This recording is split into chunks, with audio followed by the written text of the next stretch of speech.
My name is Kareem, and I'm 34 years old. For a long time, I lived believing my existence wasn't truly my own, as if I were a cog in a machine I didn't choose to be a part of. I was born in a small town in northern Iraq, a place where time seemed to revolve around the sounds coming from the mosques, where the call to prayer wasn't just a simple, short melody, but a constant echo, repeated 5 times a day, filling the air with a kind of sacred. It was a sound that wasn't content to simply be heard. It invaded people's hearts, demanding attention and obedience, a constant reminder that life there revolved around a profound faith, and, at the same time, an almost suffocating obligation. My family carried a reputation that weighed heavily on a child. My father was a respected man in the community, a pillar of authority and tradition, and my uncles, known for their rigid values, inspired fear on the streets of our town. My mother, by contrast, was a silent, calm, and discreet presence, who rarely spoke loudly, but whose gaze held an inexplicable strength. We were raised as Sunni Muslims, and for us, this identity went far beyond simple religious belief. It was a way of life,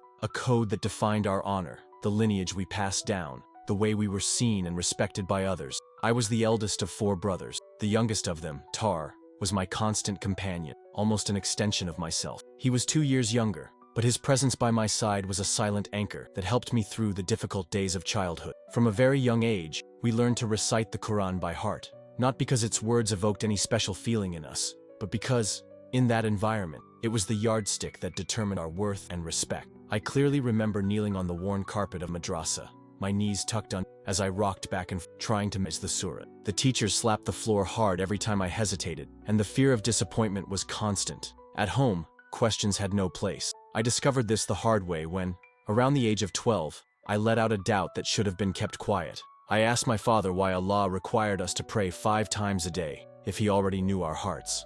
The look I received was heavy, long, as if I had touched a forbidden wound. He warned me that the seed of doubt was a trap of the shaitan, and that questioning like that could distance me from God, perhaps even condemn me. From that moment on, I learned to bury my questions deep, locked away within myself, never revealing them aloud. Yet, deep within my heart, those doubts never ceased.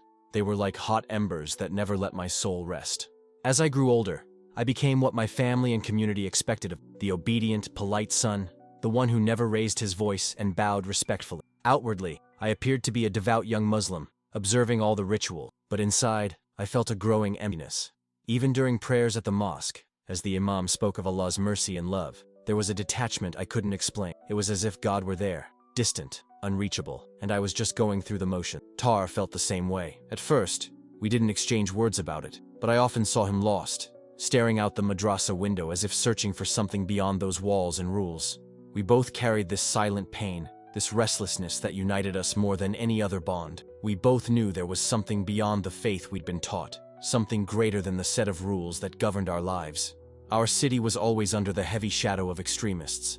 Even before the rise of ISIS, men with long beards and black flags were already present in the markets, preaching a radical and ruthless version of Islam. They spoke of purity, of severe punishment for those who strayed from the path, and the atmosphere was one of constant vigilance and fear. We learned to keep our heads down, to keep a low profile, to never question our faith out loud. Abandoning Islam was not only a betrayal, it was a life-threatening crime. Growing up in this environment made every doubt feel like a live grenade inside my chest, something too dangerous to show. So I hid my uncertainties, prayed more fervently, trying to silence the inner turmoil, but the doubts only grew, fueled by the darkness of repression. Until, one seemingly ordinary night, everything changed. Tar and I were in the mosque's library, in a secluded corner, leafing through some religious commentaries.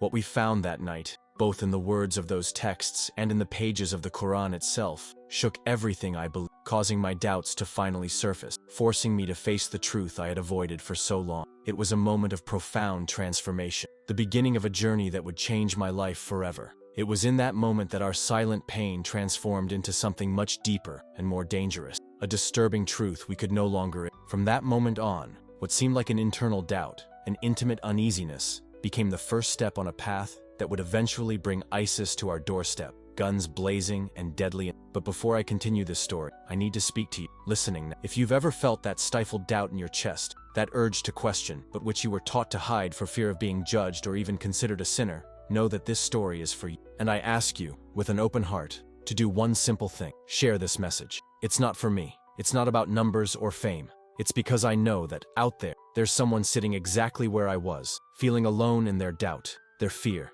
their questioning. That person needs to hear that they're not alone. What Tar and I discovered that night, amidst books and whispers, didn't just shake our faith. It revealed to us the true price of abandoning what we were taught to follow, a cost we would soon have to face, not in the distant future, but almost immediately. In the silence of the mosque library, the air felt dense, heavy with the smell of accumulated dust and old book pages. Taric and I sat cross-legged on the floor, on the rough carpet, with the Quran open between us. The pages were thin, yellowed by age, and the years of careful manual. Our intention was to review some commentaries by Islamic scholars from Tafsir for the upcoming Friday study circle, something we had done many times before. But curiosity has a way of breaking free when we least expect it. Tar leaned in close to me, so close I could barely hear his whisper. "Have you read all of Surah 9? He asked softly. I shook my head. We knew parts of it by heart, memorized in the madrasa, but we were never really encouraged to read the entire surah. Tar slid the book closer, his finger calmly underlining the words of verse 5. "So kill the polytheists wherever you find them." I stared at that page. That line wasn't new to me. I'd heard it many times in sermons, but seeing it written there, stark and raw, without the preacher's soothing tone, sent a shiver down my spine. Taric continued leafing through, his hand trembling slightly, until he stopped at another verse, this time from a different surah. The words cut me even deeper. "If they stray, seize them and kill them wherever you find them." Beneath this passage was a direct, no-nonsense comment. Apostates, those who abandon Islam, should be executed. I swallowed hard. My heart raced. "Know what this means, don't you?" Taric whispered to me. I nodded, my voice catching in my... This meant that if any of us allowed the doubts we silently harbored to become actions, the answer might come not from strangers, nor from distant authorities, but from our own families. Our father, our uncles, those we loved and hoped would protect us. We stood there motionless, trapped in that heavy silence, as if a shroud had been placed over us. I wanted to close the book, escape that reality that now felt suffocating, but I couldn't, because once you see something so clear, so raw, there's no way to pretend it's not there, that it's not real. That same night, I lay awake for hours, those verses echoing in my mind, repeating themselves like a warning. I thought of a man in our neighborhood who had stopped attending the mosque. Rumors circulated in whispers that he had lost his faith in the community. Less than a month later, he disappeared. No funeral, no explanation. He vanished as if wiped off the face of the earth. Now I wondered if those verses had anything to do with what had happened. Could the silence of our city hide stories of fear and punishment that were never spoken aloud? The next day, Taric and I met near the river, away from the watchful eyes of family and neighbors. The tranquil surroundings contrasted sharply with the turmoil within us. "Do you believe this is truly from God?" His voice filled with hesitation. I hesitated too. "I don't know," I admitted, feeling the weight of uncertainty. "But if it is, what kind of God would order death for simply asking questions, for doubting, for wanting to leave?" He didn't answer, and he didn't need to. We both knew we had crossed an invisible line, not with words, but with the depth of our doubts. For the first time, doubts ceased to be mere internal wounds and became dangerous truths. From that moment on, we began to talk quietly about everything we had previously kept silent, about the nature of God, about justice, about love. At night, when the house was already quiet, our whispers filled the... as if we were trying to find light in the shadows gathering around us. One night, amid the silence that filled our... Taric said something that still resonates within, and that I will... In a low voice, almost a whisper, filled with a mixture of fear and hope, he asked, "If God is real, Kareem, shouldn't he be able to deal with our doubts, without punishing us for asking?"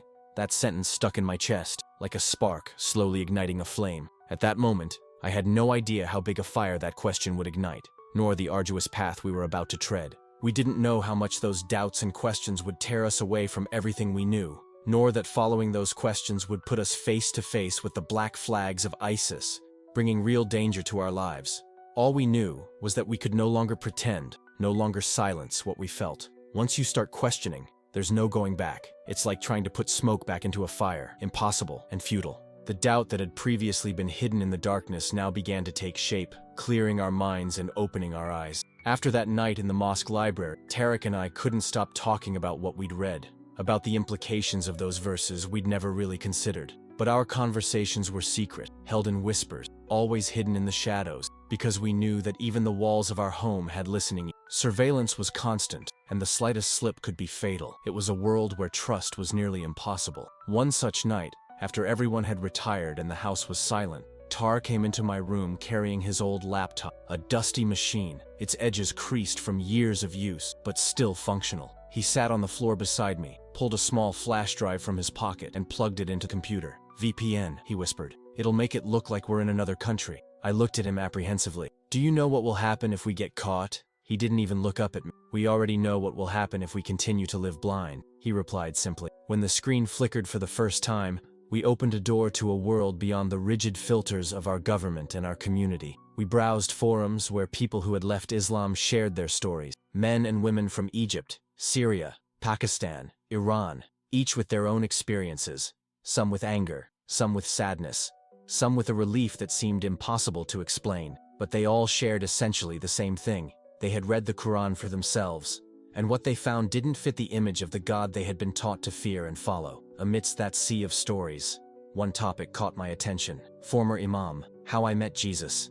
I clicked on the link, and a man's face appeared on the screen. His tired but gentle eyes reflected years of study and suffering. He spoke in Arabic, his voice firm and calm. He recounted how he had once led Friday prayers, how he had defended Islam with all his heart and conviction, until the day when, reading the words of Jesus, he encountered something he had never heard before. Love your enemies and pray for those who persecute you. Matthew 5:44. It seemed so strange, almost unbelievable, to love your enemies, not to kill them, not to curse them, not to fear them, to simply love them. I paused the video, my chest tightening, my heart pounding. Taric leaned forward, asking to play it again. Together, we listened to those words over. There was something about them that felt clean, fresh, like clear water in the parched throat of someone living in the desert of doubt, and that night left a deep impression. So we searched further. We managed to find digital copies of the Bible, books banned in our country, but available in hidden corners of the internet, like secrets kept for anyone who dared to seek them. We started with the Gospels. I'll never forget the day I read John 10 for the first time. I am the Good Shepherd. The Good Shepherd lays down his life for the sheep. That phrase took me by surprise. A God who lays down his life for us, who gives himself out of love, not a God who demands sacrifice or death. The more we read, the more we felt a silent transformation taking place within us. Curiosity gave way to an intense hunger, a deep desire for truth and spiritual freedom. For the first time, God didn't seem distant or harsh. He seemed close, accessible, real. It was something I had never experienced before, and it changed everything. But it was a dangerous secret. We couldn't let anyone. Every night, after our searches, we deleted our browser history, wiped every file, and carefully hid our laptop. We knew the slightest discovery could mean the end of everything we had, the end of our lives. The secret was fragile, and we knew that sooner or later it would break. It happened one night when everything inside me felt like a huge stone. The suffocating desert heat, the crushing weight of the secret I carried, the silent fear that consumed me.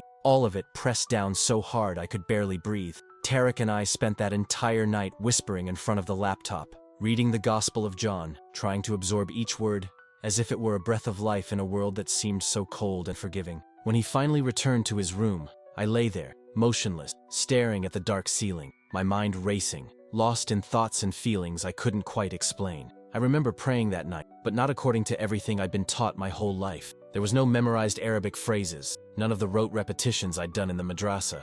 It was different, simple, and sincere, a tremulous, hopeful whisper. God, if you're real, if you're like what I've read, please show me who you really are. I don't know how long I lay there, but at some point, sleep finally overtook me. What happened next, however, was no ordinary dream. I was in a vast, arid desert, where the sand stretched endlessly in every direction, as if the world had stopped there. The sky above was a deep, endless black, without stars or moon, just a silent void. The wind blew hot and dry against my face, carrying with it a sense of loneliness and anticipation. Then, a light began to appear on the horizon, small and distant, but slowly approaching.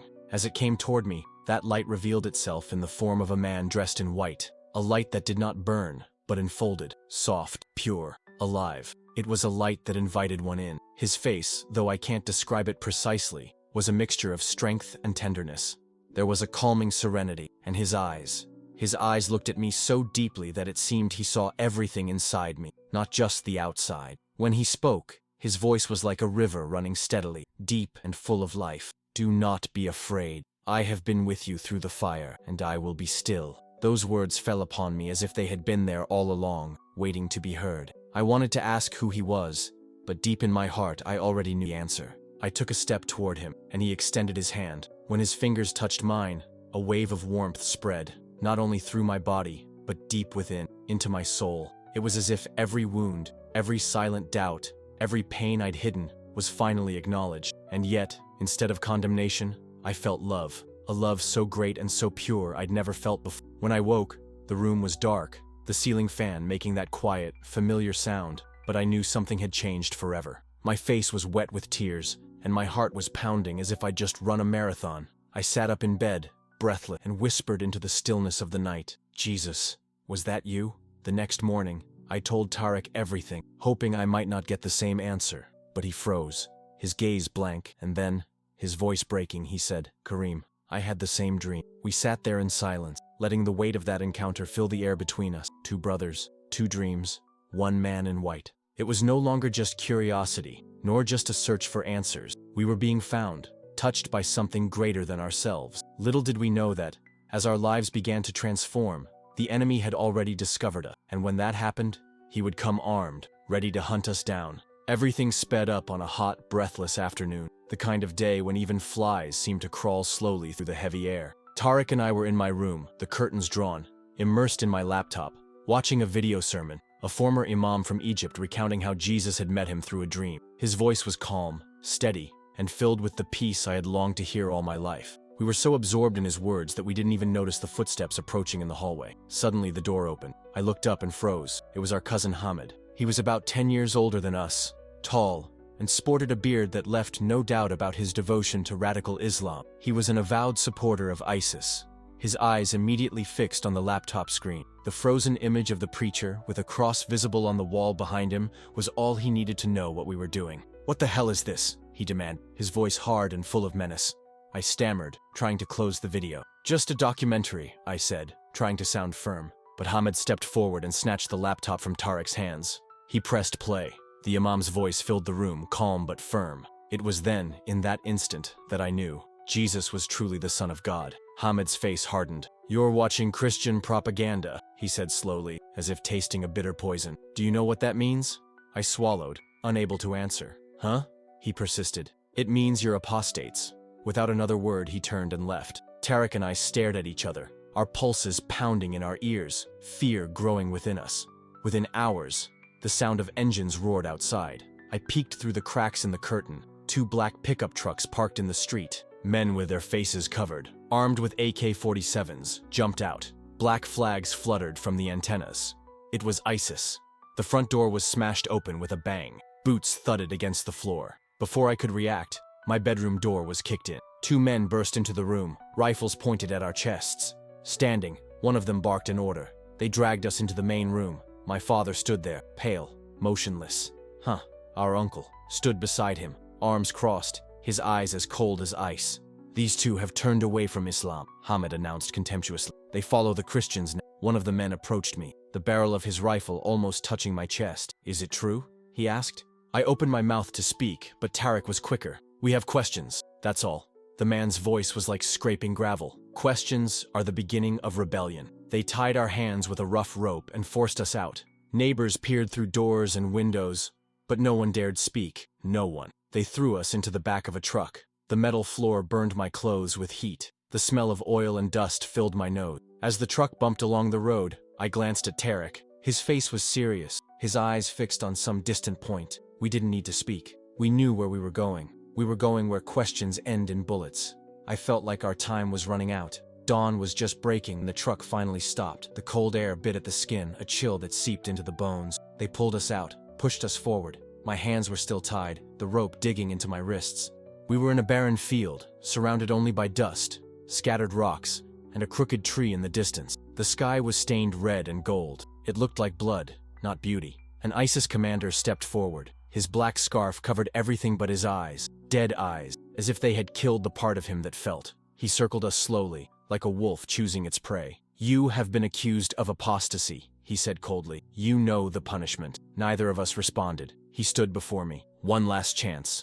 Recite the Shahada. Declare Muhammad as Allah's messenger, and you may live." The words hung in the air, an invisible trap. If I said those words, I could return to my life, but it would be denying the one who found me in the desert of my soul. At that moment, everything inside me felt overwhelming. The weight of the intense heat, the anguish of the secret we kept, the constant fear of discovery. It all built up until I could barely. Taric and I spent the night whispering, enveloped in the glow of the laptop screen, reading the Gospel of John word for word. When he finally got up to go to his room, I lay awake, staring at the ceiling, feeling a tight knot in my chest.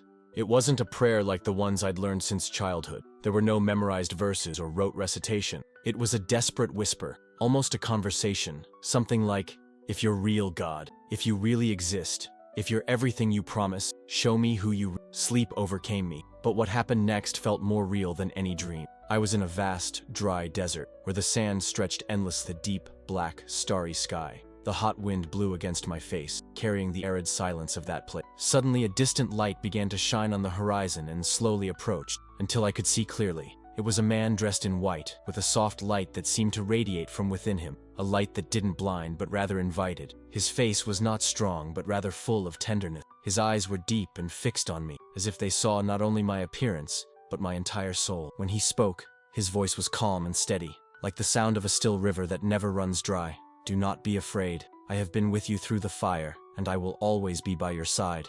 These words fell on my heart with a force I hadn't expected, as if they had been there all along, waiting to be heard. I wanted to ask who he was, but deep down, I already knew. I took a step toward the light, and he extended his hand. The touch of his fingers brought a warmth that seemed to spread throughout my body, reaching even the deepest parts of my soul. It was as if all the doubts, fears, and wounds I had carried were suddenly understood, embraced, and finally healed. There was no condemnation, only love, a love that freed me from an invisible prison. When I woke, my room was dark and silent, the fan humming steadily overhead, but something had shifted within me. My face was wet with tears, and my heart was beating so fast it felt like I'd run a marathon. I sat up in bed, still gripped by that feeling, and almost in a whisper asked, "Jesus, was that really you?"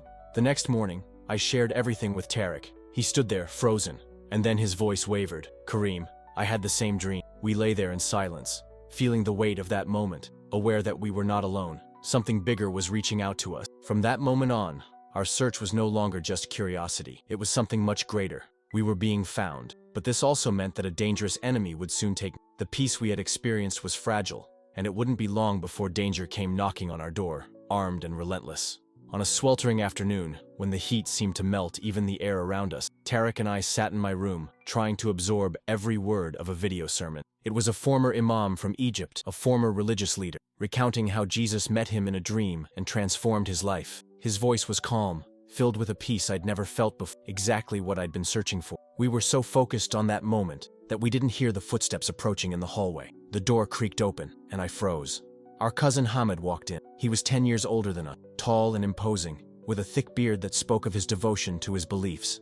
His eyes fixed on the laptop screen, where a cross glowed silently behind the preacher. That was all he needed to understand. "What is this?" he asked, his voice hard, full of disapproval. I tried to stammer, trying to close the video, making hasty excuses.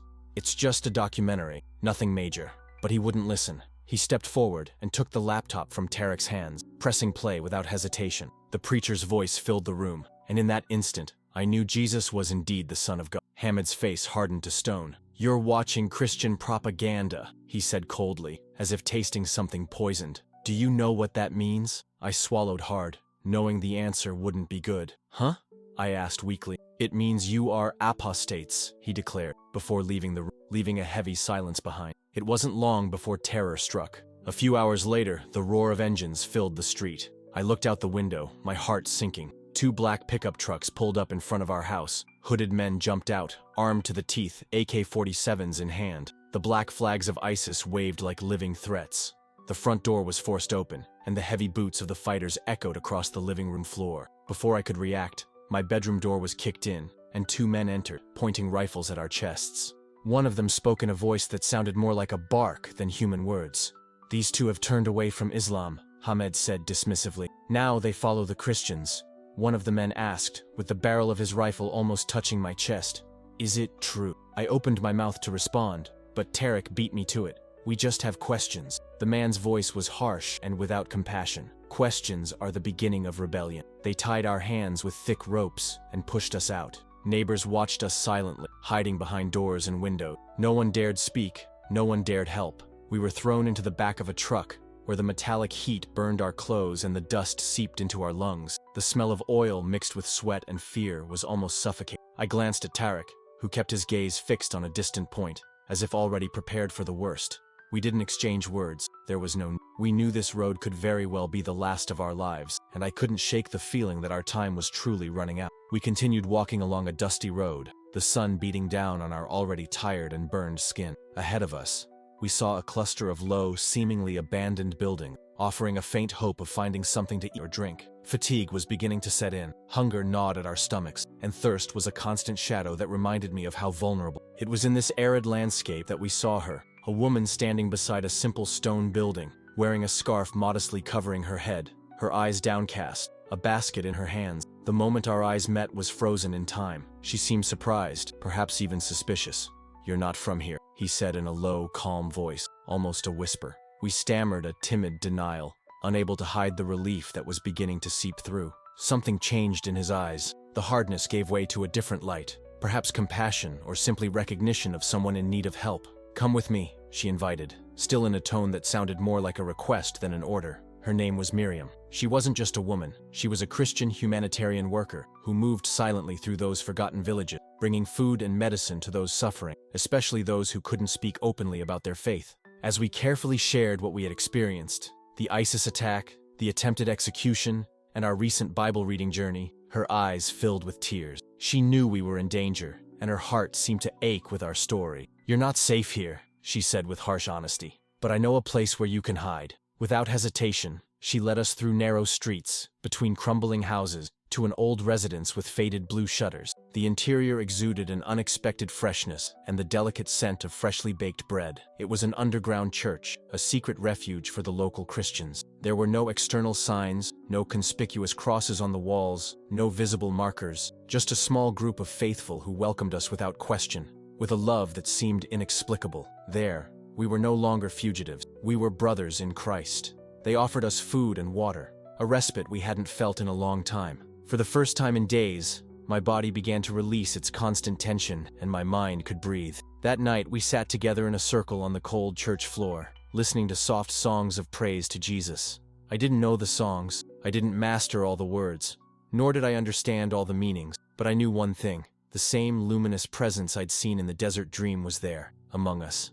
We spent several days in that hidden church, sleeping on simple mats in the back of a small room. The people there treated us like family, not strangers. Even without knowing our names or asking our stories, they didn't demand proof or justification before offering us help. It was a love I'd never experienced, so simple and genuine. On the fourth night, after a calm and quiet meal, Miriam approached us. She sat cross-legged across from Taric, and her eyes shining with a mixture of warmth and seriousness. "You've heard the truth about Jesus," she said, "and you've seen his people. The question now is, do you want to follow him wholeheartedly, completely?" Taric and I looked at each other. We didn't need to speak. We had already decided on that terrible day when the rifles were pointed at us and fear seemed to crush us. I took a deep breath, feeling the weight and certainty of the decision. "Yes," I answered, my voice firm. "We belong to him." Taric nodded, his eyes reflecting the same conviction. Miriam's face lit up with a sincere smile. "Then you need to be baptized," she explained. "This is how we declare before God and the community that we have died to the old life and been raised to a new life in Christ."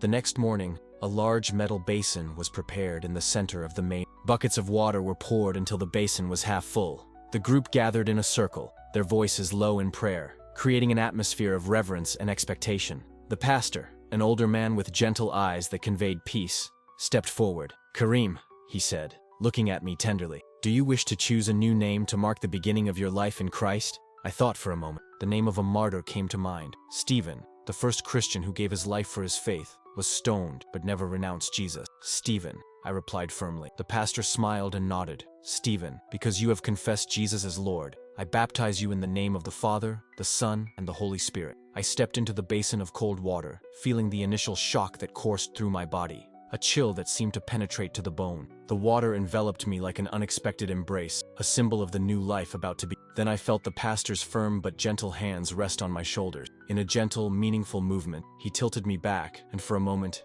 everything was silent, as if time had stopped just for me. Submerged in that instant, I felt something different, an inner renewal that could not be explained in words. When I emerged, The air seemed purer, and for the first time in a long time, I took a deep breath, feeling truly alive. The chants began around us, soft voices, yet full of strength and hope, filling the space with a melody that seemed to embrace my soul. Wiping the water from my face, I made way for Taric to follow suit. When he emerged, his smile lit up a smile I hadn't seen as if the morning light had erased shadows that had haunted him for so long. We both shivered, not from the cold of the water, but from something new, something vibrant growing within us. A fire that didn't burn, but warmed the heart. The day passed silently in the church.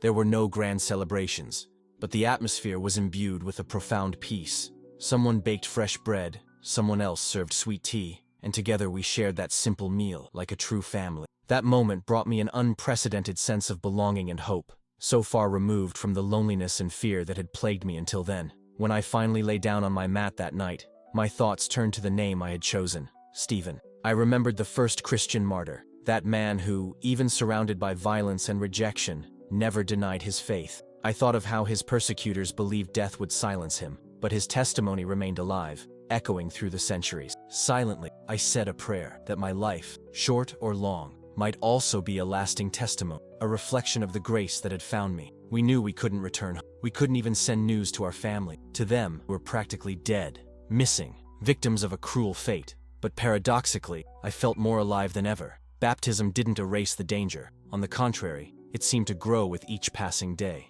We remained in enemy territory, with ISIS cells scattered throughout the region. News traveled quickly among secret networks, and any mistake, any face recognized in the wrong place, could mean the end for us. Miriam was blunt with us. Now, you are marked men. If they find you, they will not hesitate. But remember, you are also children of God, and no one can touch your soul. These words stuck with me. I repeated them every morning like a mantra to strengthen my spirit. We moved constantly, from village to village, from hideout to hideout, living in safe houses, abandoned barns, sometimes even empty shops. The underground church found quiet ways to sustain us, but there were never any guarantees. Every knock on the door made my heart race. Every glance that lingered too long made me tense. Yet, amid all the fear, something else grew within me, a deep peace, an inexplicable certainty. Not because the danger had disappeared, it never did, but because I knew who I trusted. I began reading the Bible every day, sometimes by flickering candlelight when the electricity went. One passage in particular became my anchor. For to me, to live is Christ, and to die is gain. Philippians 1:21. This was so different from anything I had learned before. In Islam, death was something to fear, unless it was in jihad. But Paul said death was gain because it meant being with Jesus. Taric and I didn't hide just to survive. Little by little, we began to help others in the same situation. Former Muslims in hiding, young people fleeing forced marriages, men who had been imams but encountered Jesus in dreams. We listened to their stories, prayed together, and shared the words of the Bible that gave us hope. It wasn't easy. Some were still gripped by fear, others weren't ready to step out in faith, and many had lost everything: family, home, identity. But I understood them all because I was one of them. One night, a young man named Hassan showed up at one of our secret meetings. He had fled after his father discovered a Bible in his cell phone. He sat in the corner, silent throughout the meeting, and only after everyone began to leave did he approach me, almost in a whisper. "Do you think Jesus could forgive someone like me?" I looked deep into his eyes and replied with conviction, "Brother, he has already forgiven." That night, after much hesitation, Hassan knelt with us and prayed to surrender his life to Christ. It was a simple, silent moment, but for me, it carried immense weight. There, in that hiding place, amidst worn walls and wary eyes, I realized something very clear. Even though we were hidden, we were in the midst of a battle. Not a battle of weapons or territory, but a spiritual war, a fight for hearts and souls, where every step of faith made all the difference. The danger never completely disappeared. The shadow of fear still loomed over us, but something inside me had changed. Fear no longer dominated my being, because I learned that true freedom is not being free from chains, but knowing that, no matter what happened, we belong to the one who conquered everything before us. I often return to that day in the field, to the dust rising, the rifles pointed directly at my chest, and the voice commanding me to deny Jesus. I think about how close I was to eternity that morning. If anyone had told me at that moment that, years later, I would be here, not running away in terror, but speaking with courage and joy about Jesus, I would have thought they were crazy. And yet, here I am, marked as an enemy by many, but living the truest life I've ever experienced. What I've learned with every step and every hardship is that the enemy can take almost everything: your home, your name, your safety, your future. But he can never take away hope when it's firmly anchored in Christ. Those same men who tried to end my life only pushed me further into the arms of the one they hate so much. Let me be clear, I'm not telling you all this to be a hero. I'm not a hero. The true hero of this story is Jesus, the one who appeared to me in the desert of my soul, who stood by me when I faced armed men, and who kept me breathing, even when I thought I was finished. When I read John 16:33 now, those words hit me with a new and personal force. In this world you will have tribulation, but take heart. I have overcome the world. I have seen the pain, felt the fear, looked death in the eye, but I have also seen the victor. And nothing in this world compares to truly knowing him. If you're watching this and perhaps questioning your faith or feeling judged for your doubts, I want you to listen carefully. The true God doesn't fear your questions, nor does he turn away from the heart that sincerely seeks him. He doesn't turn his back on you. Taric and I still live cautiously, aware of the dangers around us. We may never see our blood family again, but our family in Christ has only grown. We've witnessed former imams transformed into preachers of the gospel, young women freed from forced marriages finding dignity and peace in Jesus, people who once waved black flags now carrying Bibles. This is what God does. He transforms lives. I don't know how much longer I have left on this earth. Where I live, following Jesus could mean a death sentence. But I've already made my decision. If that day comes, I want my last breath to be one of praise to the Lord who saved me. If my story has reached you, I ask only one thing. Please share it. Not for me, but for the one who is locked in a dark room right now, wondering if anyone will. For the one who surfs the internet in secret, afraid of what might happen if they are discovered watching a message of faith. For the one who feels there is no way out. I was a target of ISIS. Now I am a living witness for Christ. My life belongs to him, and no matter how much they take everything from me, they can never steal that.